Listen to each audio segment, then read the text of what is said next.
Hey, what's going on? This is Jarrell with 309 Threads, here to do another time-lapse video.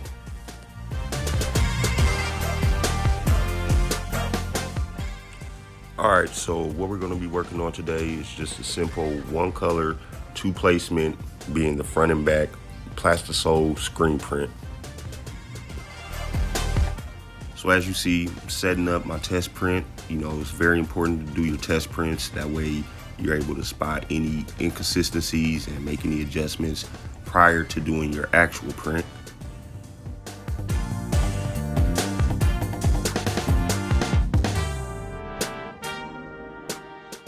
So with screen printing, you have your pull and your push method. What I'm doing right now is the pull method. As you see, I'm pulling the squeegee towards my body at an angle, which gives you more control of the ink that gets deposited onto the shirt. If I were to do a push method, I would be pushing the squeegee away from my body, which creates a downward force using my body's weight. All right, so we just pressed the front of the shirt, placed it under the flash dryer for about 20 seconds. Give it a quick inspection. Everything looks good. No inconsistencies or adjustments need to be made. So now we're going on to do the test print for the back of the shirt.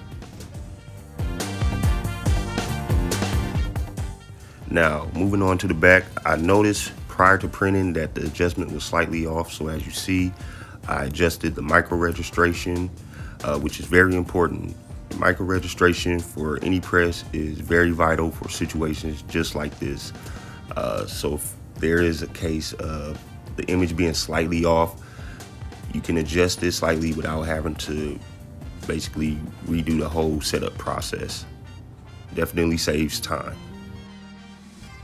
And continuing like I did on the front, you see me doing the pull method again. Should also note that with this being a black shirt, we're going to press it twice. So we would flood the screen completely, which is when you cover it completely with ink, and then we will do the pull method with our squeegee, not once but twice. That way the image comes out more opaque, which is vital for black and most color shirts. So then we go ahead and send that under the flash dryer for about 20 seconds. Once it's dry, go ahead and double check for any inconsistencies. See if any adjustment needs to be made with the alignment or whatever the case may be. If you're good, then you go ahead and start your actual print. What you see me doing right now is spraying down all the patterns with a spray adhesive. That way the shirt stays intact and doesn't move while I'm doing my actual press. So now I'm going to go ahead and load the shirts onto the platen, and believe it or not, this process could actually be more time consuming than the actual printing itself. Obvious reason being is you want to make sure that each shirt is consistent with one another. You're having the same alignment, nothing's off centered. As you see me doing right now, I'm basically just rotating the shirts and lowering the screen just to make sure I'm getting that consistent alignment. So now let's add the ink. As you see me doing right now, I'll give it a few stirs. Reason being is with this being a Plastisol ink, stirring actually helps activate the polymers in it, which creates a much smoother, better, consistent ease of use when you're doing your prints. Okay, just to elaborate quickly on the pull method, what I'm going to do is first flood the screen. As you see, want to create a smooth, thin, consistent flush layer, not applying any pressure, just covering the screen. And then when I go to pull, I have it at an angle, and what you want to look for is kind of like a pop. So once I come down, you kind of see the screen pop up in a little bit, which lets me know the ink has registered onto the shirt completely and there's no inconsistencies.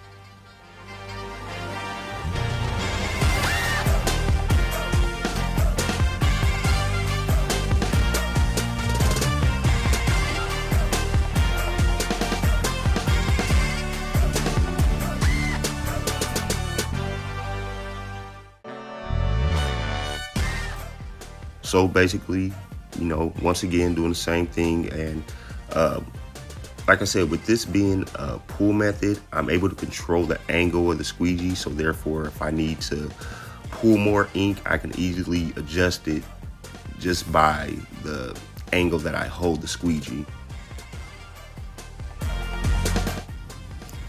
All right, so this is actually good that it happened, because that just goes to show no matter how much prep you do, anything could go wrong. In this instance, I noticed that the screen had a small pinhole which was allowing ink to go on an area of the shirt that it shouldn't.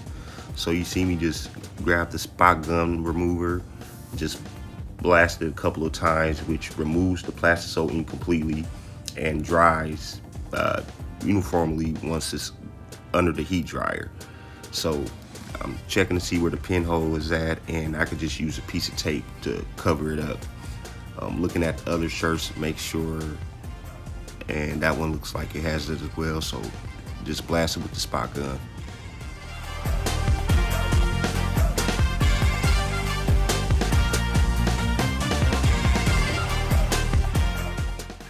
Okay, so with the exception of the few pinholes that we discovered and fixed, prints are all coming out good. One thing that I do ever so often, especially with using white ink, is I take an old rag or towel like I'm doing here and just wipe the bottom of the screen. That way it helps give me peace of mind of knowing that no ghosting or double image is going to occur, especially with multiple passes, you know, just being safe.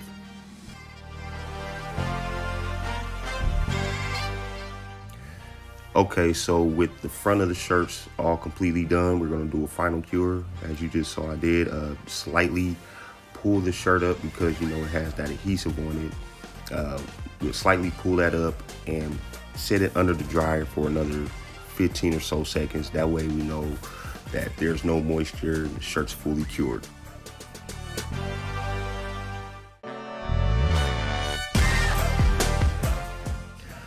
All right, so now we're on to the back.